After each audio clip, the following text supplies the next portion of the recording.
Oi, eu sou a Gabi Xavier e faz tempo que eu não faço um vídeo respondendo várias dúvidas curiosas de vocês sobre animes, mangás, a vida, curiosidades. E eu tô aqui pra responder finalmente algumas perguntas que vocês mandaram hoje, lá no meu Instagram, @xgabixavier, caso você não me siga por lá. E vamos logo, porque eu não selecionei, vou abrir, quem mandou, mandou e eu vou lendo e respondendo. Se quiserem, já me sigam nas redes então para acompanharem e participarem de outros vídeos como esse. Se inscreve, deixa o seu like, compartilha para ajudar esse canal. E se você curte estampas, camisetas e quadros, tem link aqui embaixo da minha lojinha com estampas exclusivas que você só encontra lá. E na descrição também, lembrando, sempre tem o link da Amazon, link de associada. Aqui eu já indico vários mangás para vocês com promoções incríveis e frete grátis, mas clicando qualquer coisa que você comprar na Amazon me ajuda um pouquinho e eu fico bem feliz. Gabi, você fará mais projetos musicais? Gostei muito do vídeo que você está cantando a canção da Isabela. Pra quem não sabe, eu sou casada com um músico e ele tem um canal, André Fenrir, inclusive grava comigo alguns vídeos aqui de Berserk pro canal e também, principalmente, gravamos juntos na Sala do Tempo, que tá em hiato, mas tá voltando essa semana, provavelmente amanhã, e o Instagram continua funcionando. Enfim, o André Fenrir tem um canal de covers e tem também as músicas em plataforma de Spotify, Deezer, tudo quanto é coisa, iTunes, Google. E eu participo de algumas cantando, não só Isabella's Lullaby, mas também tem eu cantando Lilium no canal dele, nessas plataformas. Tem Take On Me versão de The Last of Us. E música é uma coisa que esteve na minha vida quando eu era mais jovem, na verdade. Eu fiz aulas de canto lírico, já falei isso no canal há muito tempo, acho que algumas outras vezes também tem alguma coisa no meu olho, mas eu deixei de lado e agora o André começa a me incentivar um pouquinho a voltar e sim, temos planos para mais músicas, mais coisas andando, de animes não por enquanto. Se vocês quiserem algum projeto como esse em que eu participe, deixem aqui embaixo sugestões, beleza? E siga nos Spotify da vida, essas coisas que ajuda bastante. Gabi, o que você acha de Eremika? Por que eu acho que essa pergunta é algo pra, teoricamente, eu reclamar e as pessoas me xingarem? Mas não, eu não vou reclamar. A questão é a seguinte, Eremika, pra quem não sabe, é o nome de um ship de Eren e Mikasa, pra quem curte os dois, pra quem torce por eles na história de Shingeki, eu torcia, né, durante o mangá todo. E a verdade é que eu não shippo ninguém, gente. Assim, eu acho que esse negócio de ship é algo mais recente, e mesmo que pessoas mais velhas que eu shippem as pessoas, e tudo bem, eu nem uso o termo, nem costumo fazer isso. Eventualmente, existem casais apontados em histórias, mangás, livros e filmes que eu percebo que é alguma coisa e inconscientemente eu torço, mas eu não faço parte de um time. Eren e Mikasa, a questão pra mim é que, tirando o amor dela, isso não tem spoiler, tá, gente? Podem continuar assistindo aí se vocês assistem ou não, leiam ou não o mangá. Eu acho que o amor dela é evidente, independente da criação dos dois, deles terem ficado um tempo ali como irmãos, desde a morte dos pais da Mikasa, isso é começo do anime, meu Deus, tem alguma coisa no meu olho mesmo. Isso pra mim sempre foi óbvio, e talvez até um certo momento no começo da história, ou no começo do anime, eu torcesse pra que o Eren correspondesse. Só que na passagem toda de anos, assim, até onde a gente tá no anime, por exemplo, ele era muito distante. Ele, inclusive, até os seus 15 anos, era muito reticente, muito grosso e não gostava da aproximação excessiva de cuidados da Mikasa. Aí as pessoas que torcem, obviamente, elas torcem porque elas veem algumas demonstrações, elas acham que ele se preocupa, e sim, ele se preocupa, assim como se preocupa com vários, mas eu não conseguia construir uma relação romântica dos dois na minha cabeça, mas não construía da Mikasa com ninguém, não construía do Eren com ninguém. Na verdade, eu nunca tive o foco de ver romance em Shingeki no Kyojin, como não tenho em várias histórias, e tudo bem se apesar de eu não ver, aconteça, sabe? Se acontecer, se tiver uma cena de romance, como já teve outras, não tem problema, desde que seja bem construída, não tem problema. Eu não acho nada do chip em si, eu acho inclusive bem besta, bem assim, totalmente sem propósito, pessoas que brigam porque um torce para um casal e o outro torce para o outro e o outro torce para ninguém. Eu acho que as pessoas têm que aproveitar um pouquinho mais da obra, seja qual ela for, e se preocupar menos com o que os outros estão projetando, curtindo ou não. Eu já tive muitas situações, e aí que eu tô fugindo um pouquinho da pergunta da Emily, em que as pessoas elas tentam me atacar, por exemplo, falando: "Ah, mas aquilo que você gosta é horrível", e eu fico: "Ok, gente, assim, eu não tenho problema nenhum que as pessoas não curtam o que eu curto, que as pessoas falem mal do que eu gosto. Eu não acho que a minha regra, que os meus gostos são soberanos nem nada. Então, da mesma forma, eu não vou ficar julgando o gosto dos outros. É óbvio que eu tenho a minha opinião, que as pessoas podem discordar, como podem ter discordado aqui embaixo do que eu falei sobre a relação dos dois personagens, mas É isso. Nossa, fui longe com essa pergunta, não é mesmo? Mas é porque eu não sei porque eu senti que era uma armadilha, tá? Sendo bem sincera, nos últimos vídeos de Shingeki teve um grande movimento de gente desse chip que me odiou. E eu fico, gente, por quê? Sabe? Tá tudo bem. Diga uma boa obra de anime e mangá que seu público provavelmente não conhece, assim. Aqui no canal tem uma playlist que pouquíssima gente vê, ou que pouquíssima gente abre quando eu lanço vídeo, duas na verdade, de indicação de mangás, que eventualmente eu indico coisas que não são muito lidas, que não são muito faladas, e nos vídeos de lista em geral, no meio dessas listas tem nomes mais óbvios e algumas coisas bem pouco faladas. Eu já parei pra pensar muitas vezes em fazer aquele vídeo bem tradicional, animes que ninguém conhece, animes desconhecidos ou mangás desconhecidos, mas eu acho tão presunçoso da minha parte chegar e afirmar que as pessoas não conhecem ou colocar desconhecido, porque se eu conheço, obviamente isso chegou até mim. E no fim das contas, eu só vou estar falando de algumas coisas que são pouco populares. E eu ainda posso cair na armadilha de indicar aquilo só porque é desconhecido, porque a lista previa essa premissa, né? Mas bem, nesse aqui, que não foi uma pergunta, foi meio que responda rápido. O que vem na minha cabeça, claramente, é um mangá que ia sair vídeo hoje, mas não saiu, que é Tomie, de Junji Ito. Eu já tô esperando pra falar desse mangá há um tempo, tava só esperando me mandarem um mangá, mas por umas complicações de correios, acho que não vai chegar a tempo. E eu fiz uma participação num podcast do Mundo Freak, que não sei quando vai sair, mas que a gente falou de Junji Ito, e principalmente também falamos bastante de Tomie, e aí eu fiquei na empolgação, falei, vou falar disso de uma vez. É um mangá de terror, de um super nome, de um mangaka muito reconhecido em pessoas que pelo menos curtem esse gênero. E geralmente as pessoas escutam muito falado de Junji Ito por causa de Uzumaki, né? Também não são todos que conhecem, mas é uma das suas maiores obras, fora os contos muito conhecidos. Tomie tem várias questões, eu tenho várias ressalvas, um podcast que vai sair comigo foi bem interessante, a galera colocou vários pontos muito legais sobre, mas eu gosto da premissa e eu acho que cada capítulo dá pra você encarar como um novo episódio, um novo momento, uma nova situação pra você presenciar, sempre com aquela personagem, aquela figura Tomie que você vai entender. E é uma boa porta de entrada, eu diria que eu acho que muitas pessoas podem gostar e é um pouquinho menos assim diferente o tema do que é Uzumaki, é mais simples de entender. Então, se você quer entrar nesse mundo de Junji Ito sem ser alguns contos que são mais curtos, eu acho Tomie um excelente nome, fica a indicação. Tem alguma possibilidade de Shingeki ter um final diferente no anime? Possibilidade sempre tem. E eu acredito que mesmo por causa dessas adições que estão acontecendo de páginas e dizem rumores que também no guidebook que vai sair, né, o guia de personagens final de Shingeki, dá pra entender que o Isayama ainda estava fechando um pouco o conceito e as pontas e a mensagem, e isso tudo quando for adaptado, né, quando tiver animado certinho, roteirizado e lançado no ano que vem, pelo que disseram, né, vai estar mais fechado, vai estar mais redondo. Portanto, não é que eu acho que vai ser completamente diferente o final original. Isso eu não acho, tá? Isso só realmente em fanfic da galera que estão fazendo e tem perguntas sobre isso, já falo.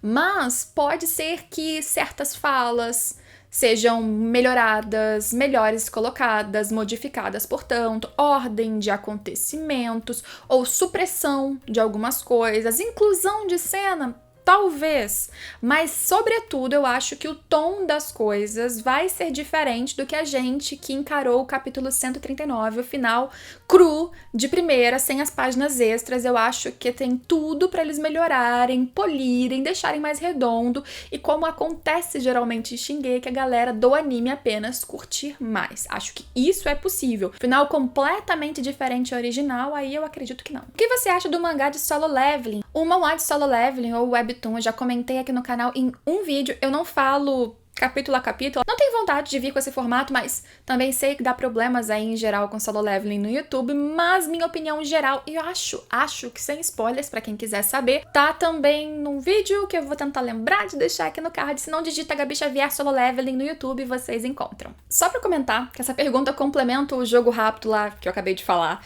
Já pensou em assistir um anime que ninguém ouviu falar? Gente, se ninguém ouviu falar, eu também não ouvirei, eu não sou a caixinha bombom especial desse mundo pra ser aquela aquela que vai descobrir um anime nesse universo. Posso até pegar um nome pouco conhecido, utilizar o tamanho do meu canal e talvez o algoritmo me ajudar a divulgar essa palavra para mais pessoas, mas se eu penso em colocar e assistir algo que ninguém conheceu para ser diferente, não. Eu procuro um anime, se a premissa for boa, eu vou e assisto. Eventualmente um anime que tá sendo super comentado, eventualmente é uma coisa que caiu ali no meu feed e quase ninguém comenta e eu não sei nem se é bom, mas acabo assistindo, não me importa se ele é conhecido ou não, o importante é eu curtir. Eu já respondi isso tantas e tantas vezes nesses Gabix Responde, mas como faz muito tempo que eu não respondo e muitas pessoas se inscreveram nos últimos meses, eu vou falar. Gabi, trabalhou com alguma coisa antes do YouTube? Sim, bastantes coisas, muitas coisas. Eu sou formada, pra quem não sabe, em comunicação social, habilitação em rádio e TV ou audiovisual na UFRJ, eu estudei cinema na faculdade, eu trabalhei com cinema, na verdade, minha última carreira que eu larguei pra ser youtuber, meu Deus. Eu trabalhava com cinema, distribuição e investimento. Tem uma parte bem burocrática de contrato, mas também tem uma parte de mexer com roteiro, de orçamento, umas coisas bem interessantes. Participei de congresso, me apresentei em festival, mas na parte burocrática, de novo, das coisas, falando de mercado pela empresa que eu trabalhava, e que eu não falo por ética, por questões aí que eu ainda tenho. Inclusive, muito do meu posicionamento de vida como profissional do YouTube é talvez diferente de algumas pessoas, porque eu tenho trejeitos de quem trabalhou em escritório no mundo profissional, e eu acabo sendo assim na vida. Trabalhei anteriormente sempre com o mercado de entretenimento, eu trabalhei com uma gravadora multinacional grande, tanto numa distribuição de catálogo de grandes sucessos, quanto na área artística, que lidava com shows, e eu não curti definitivamente sair também. Trabalhei já em rádio, já trabalhei com edição, trabalhei com festival, já fui jurada de festival, já fui jurada de edital, participei de muita coisa, mas o mais que eu lidei foi cinema, realmente, trabalhava com isso, podia ter seguido carreira e vim parar no YouTube, e é isso, gente. Saudade dos comentários semanais de My Hero Academia. Planos pra voltar a comentar o anime no futuro? Pode ser, eu não tenho plano. As pessoas que me seguem aqui talvez tenham acompanhado muito Shingeki, porque a gente teve overdose, né, desde dezembro, por causa do anime e final do mangá. Mas eu comentava anteriormente bastante My Hero Academia. Já falei nas redes sociais por alto, mas eu não gosto muito do arco que tá sendo adaptado agora. E eu pretendo ainda vir e comentar algo mais substancial sobre mangá. Nos últimos momentos, nos últimos arcos, coisas que eu acho relevantes, mas eu ainda não fechei esse roteiro, então também não vim. Pode ser que no futuro, numa parte melhor do anime, eu volte e comente. Semanalmente, provavelmente não, tá? Eu acho que o vídeo tá grandão, né? Mas faz tanto tempo que vou respondendo mesmo e é isso. Para criadores de conteúdo, a pandemia mais ajudou do que atrapalhou financeiramente? Considerando a premissa que as pessoas estão consumindo mais. Tamo junto, Gabi. Tamo junto, todos se cuidem, se vacinem se for possível, fiquem em casa, se vocês puderem, só saiam para o essencial. Essa pandemia só vai ser pior ou só é pior de acordo com o que nós fazemos em relação a isso. Então se cuide para cuidar do outro também. Então, eu acho que depende do seu nicho, né, ou do meu nicho, ou de quem tá produzindo. Para muitos, inclusive para mim, eu tinha projetos que dependiam de estar fora de casa e que foram cancelados. E isso pode ter afetado muitas pessoas. A longo prazo, quem se planejou, acredito eu, e produziu mais em casa, e se reinventou e mudou o conteúdo, pessoas que, por exemplo, dependiam de sair, mas conseguiram mudar para fazer algo em casa, pode ser que a pandemia não tenha prejudicado financeiramente. Quem sabe, quem conseguiu criar novos quadros pode ter ajudado. Aqui comigo, eu não tive nada que ajudou em si, sabe? Inclusive, tá sendo mais difícil produzir, porque como eu posso ficar mais em casa, eu fico, né? Pra justamente poupar as pessoas de espalhar eventualmente algum vírus. E aí, pra mim, é muito exaustivo ficar em casa para tudo. As mínimas coisas que eu saía antes, eu não saio mais. Então, isso pra você criar e fazer isso aqui e tá aqui rindo e aparecendo pra vocês, é muito assim, às vezes não quero. Então, assim, não tô reclamando. Eu acho que de todos os trabalhos, o meu é um dos mais, assim, privilegiados dessa situação. Também não posso dizer que, exceto esses projetos a mais, que eu fui prejudicada por isso. Mas, basicamente, o meu trabalho, ele tá indo conforme eu produzo. Se fosse um ano normal, essa produção, por exemplo, eu falei de algo mais hypado e isso deu mais certo pro canal. Mas isso seria independente da pandemia. E outros temas não deram tão certo, mas porque não dariam independente da pandemia. Eu não tive nada que diretamente me afetou, exceto o psicológico e exceto, é claro, o privilégio de poder trabalhar aqui dentro de casa e continuar diferente de muitas pessoas que perderam emprego ou que estão se expondo no dia a dia, e é por elas que a gente precisa, inclusive, respeitar cada vez mais todos os cuidados. Para você, o que torna uma obra boa? Pesam mais interpretações pessoais ou questões estruturais, como desenvolvimento, coerência, etc. Se eu precisar fazer uma análise muito teórica aqui pro canal, eu procuro argumentos mais técnicos, tá?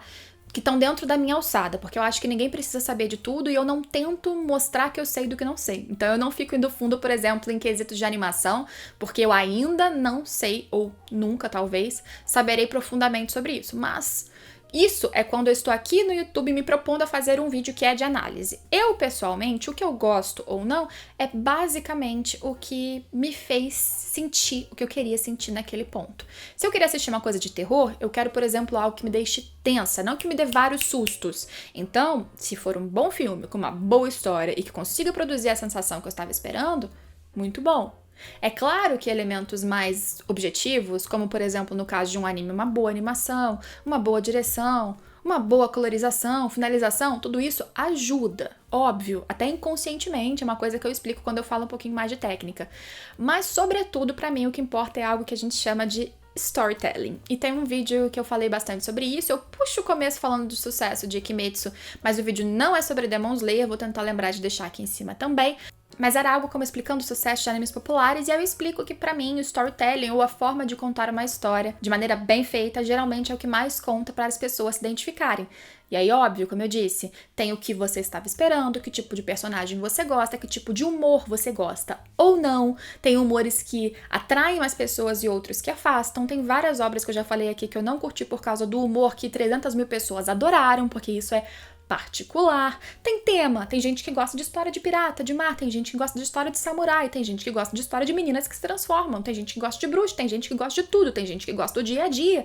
Então, depende muito do que você é, do que você espera, do que você gosta e de como a história conta aquilo que ela tá apresentando. O super enquadramento pode ser incrível e eu falar, meu Deus, que jogo de câmera maravilhoso nesse filme.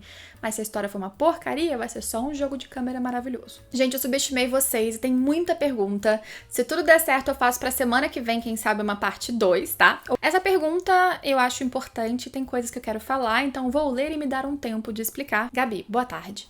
Ainda estamos de luto com o falecimento do Miura, mas a pergunta que não quer calar. Quais as chances dele ter deixado algum roteiro do final e algum assistente terminar? Acha que ele gostaria que a obra de sua vida tivesse um final? É muito difícil eu falar sobre esse assunto. Eu evitei e não quis fazer um vídeo dedicado a isso, sabe? De, o que vai acontecer com Berserk? E eu não sei. Eu posso apenas especular, e aqui eu deixo claro que são apenas especulações. De fato, a única coisa que a gente sabe é que na nota de falecimento, pra quem não sabe, o mangaka, autor de Berserk, faleceu. E na nota da Young Animal, a revista que publicava Berserk no Japão, há uma pequena citação de que há material inédito para sair, não tem data, e eu não sei que material inédito é esse, talvez fosse o que eles já estavam finalizando, né, ilustrando para um próximo lançamento de próximo capítulo. É possível que seus assistentes soubessem algumas coisas. Bem, os assistentes no Twitter deixaram claro que eles não sabem o que vem daí pra frente. Tem gente supondo coisa com base num tweet solto, mas a verdade é que não tem nenhuma afirmação sobre isso, muito pelo contrário. Tem um deles, inclusive, questionando e falando... não é falando mal, reclamando mesmo, de pessoas que estão pegando afirmações e entrevistas do Miura de 20 anos atrás para falar que ele teve um problema no coração por causa de estresse, por causa de afirmações de uma rotina que ele não tinha há pelo menos 15 anos, que ele era saudável, tinha uma rotina regrada, comia bem, fazia exercícios, e o problema que ele teve, pelo que me disseram, pessoas que entendem de medicina, é algo súbito que pode acontecer com qualquer um. Bem, então, só pra dizer que eu não gosto de fazer especulações de nada, eu não sei o que o Miura esperava.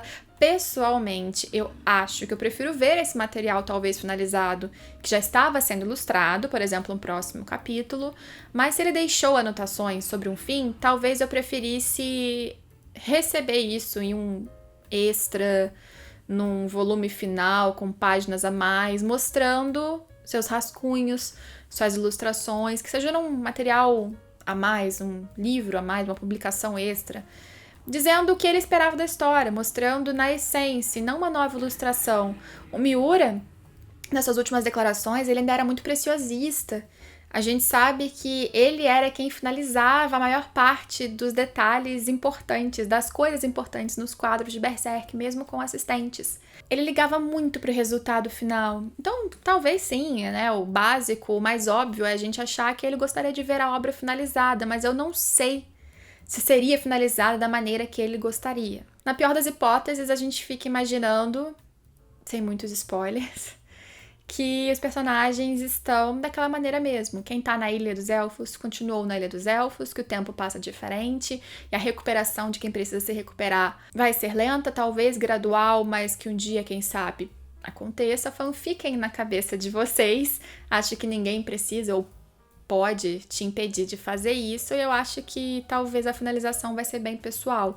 E como eu disse, a jornada de Berserk pra mim foi importante, independente dessa falta eventual de um final. Bem, é o que eu acho, tá? Mas de saber, a gente não sabe nada. E é isso, gente, com esse assunto que me deixa um pouquinho ainda triste, ou muito triste. Finalizo esse vídeo de perguntas, volto com mais respostas depois, mas me segue lá na rede social, @xgabixavier, pra eu responder vocês, porque quem sabe eu abro uma nova caixa, não sei, mas tem muita coisa aqui que eu quero responder, mas enfim. Eu espero vocês em todos os próximos vídeos.